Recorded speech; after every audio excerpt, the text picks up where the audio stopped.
গেছে। তো কিভাবে মারা গেছে আপনারা অনেকেই জানতে চান, তো আজকে আমি আপনাদেরকে বলবো আমার মেয়েটা কিভাবে মারা গেছে। সবাই একটু ভিডিওটা শেয়ার করে দিবেন। ভিডিওটা শেয়ার করলে আপনারা, আমি কিছু টাকা পাই, আমি আমার ক্যান্সার আক্রান্ত স্বামীকে নিয়ে চলতে পারি।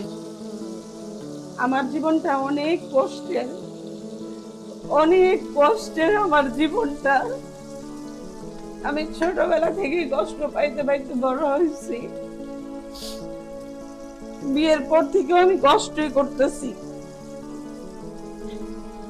আমার আল্লাহ আমাকে মেয়ে দিয়েও আল্লাহ নিয়ে গেছে।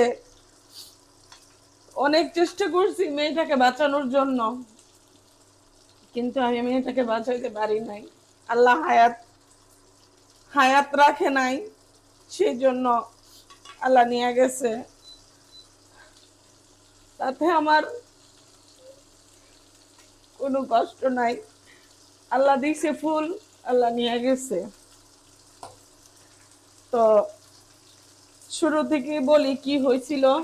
আসলে এখানে আমারও অনেক দোষ ছিল, কারণ আমিও ছোট মানুষ, এত কিছু বুঝি না।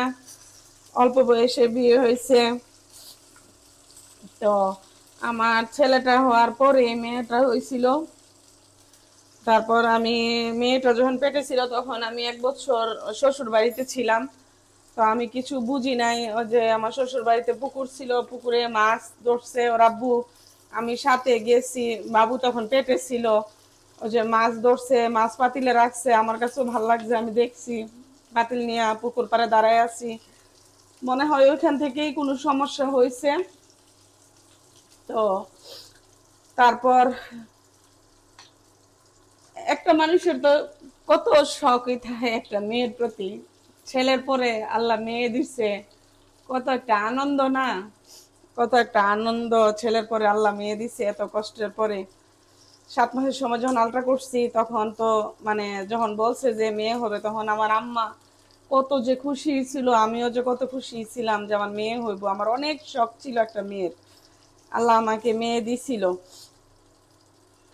তখন তো এত কিছু বুঝিও নাই, এত ঘন ঘন মানে তখন বুঝতাম পারি নাই। যদি এনামুল স্কিন করতাম তাইলে হয়তো তখনই বোঝা যাইতো যে আমার মেয়ের সমস্যা। তো এনামুল স্কিন তো আর